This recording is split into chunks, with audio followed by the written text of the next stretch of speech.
ನಮಸ್ಕಾರ ವೀಕ್ಷಕರೇ, ವಾತ್ಸಲ್ಯ ಪಾಕಶಾಲೆಗೆ ತಮಗೆಲ್ಲ ಸ್ವಾಗತ. ಇವತ್ತು ನಾನಿಲ್ಲಿ ಹಾಗಲಕಾಯಿ ಪಲ್ಯನ ಏರ್ ಫ್ರೈಯರ್ನಲ್ಲಿ ಮಾಡಿ ತೋರಿಸ್ತಾ ಇದ್ದೀನಿ. ಇಲ್ಲಿ ನಾನು ಒಂದು ಹಾಗಲಕಾಯಿ ಮತ್ತು ಒಂದು ಈರುಳ್ಳಿನ ತಗೊಂಡಿದ್ದೀನಿ. ನಾನಿಲ್ಲಿ ಹಾಗಲಕಾಯಿನ ಬೀಜ ತೆಗಿತಾ ಇಲ್ಲ, ಹಾಗೆ ಹೆಚ್ಚಿ ತಗೊಂಡಿದ್ದೀನಿ. ಈರುಳ್ಳಿ ಮತ್ತು ಹಾಗಲಕಾಯಿನ ಚೆನ್ನಾಗಿ ಹೆಚ್ಚಿ ತಗೊಂಡು ಏರ್ ಫ್ರೈಯರ್ನಲ್ಲಿ ಹಾಕ್ಕೋಬೇಕು. ನಂತರ ನಾವಿಲ್ಲಿ ಟೈಮಿಂಗ್ನ ಸೆಟ್ ಮಾಡಿ ಏರ್ ಫ್ರೈ ಒಳಗೆ ಹಾಗಲಕಾಯಿ ಮತ್ತು ಈರುಳ್ಳಿ ಫ್ರೈ ಆಗೋದಕ್ಕೆ ಬಿಡಬೇಕು. ನಾನಿಲ್ಲಿ 10 ನಿಮಿಷಗಳ ಕಾಲ ಟೈಮ್ನ ಸೆಟ್ ಮಾಡಿ 180 ಡಿಗ್ರಿ ಸೆಲ್ಸಿಯಸ್ಗೆ ಟೆಂಪ್ರೇಚರ್ನ ಫಿಕ್ಸ್ ಮಾಡಿ ಇದನ್ನು ಸೆಟ್ ಮಾಡ್ತಾ ಇದ್ದೀನಿ. ಈಗ ಇದು ಹಾಗಲಕಾಯಿನ ಫ್ರೈ ಮಾಡ್ತಾ ಇದೆ.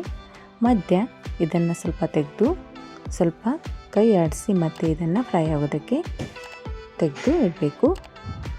ಈ ರೀತಿ ಮಾಡಿದರೆ ಚೆನ್ನಾಗಿ ಎಲ್ಲ ಕಡೆಯಿಂದ ಫ್ರೈ ಆಗುತ್ತೆ. ನಂತರ ಇಲ್ಲಿ ನೋಡಿ, ಈಗ ಟೈಮ್ ಆಫ್ ಆಗಿದೆ. ಈ ಥರ ಹಾಗಲಕಾಯಿ ಮತ್ತು ಈರುಳ್ಳಿ ಫ್ರೈ ಆಗಿದೆ. ನಾನಿಲ್ಲಿ ಇದಕ್ಕೆ ಉಪ್ಪು, ಖಾರ ಮತ್ತು ರುಚಿಗೆ ಸ್ವಲ್ಪ ಸಕ್ಕರೆಯನ್ನು ಸೇರಿಸಿ ಚೆನ್ನಾಗಿ ಮಿಕ್ಸ್ ಮಾಡಿ, ನೀವು ಬೇಕಾದರೆ ಎಣ್ಣೆನ ಸೇರಿಸ್ಕೋಬೋದು, ಇಲ್ಲಾದರೆ ಸ್ಕಿಪ್ ಮಾಡ್ಬೋದು. ನಾನಿಲ್ಲಿ 1 ಸ್ಪೂನ್ನಷ್ಟು ಎಣ್ಣೆನ ಇದಕ್ಕೆ ಸೇರಿಸಿ ಚೆನ್ನಾಗಿ ಮಿಕ್ಸ್ ಮಾಡ್ತಾಯಿದ್ದೀನಿ. ನಂತರ ಒಂದು ಸ್ವಲ್ಪ ಮತ್ತೆ ಫ್ರೈ ಆಗೋದಕ್ಕೆ ಇದನ್ನು ಏರ್ ಫ್ರೈಯರ್ಗೆ ಹಾಕ್ತಾಯಿದ್ದೀನಿ. ಈಗ ಇದು ಫ್ರೈ ಆಗಿ ರೆಡಿಯಾಗಿದೆ.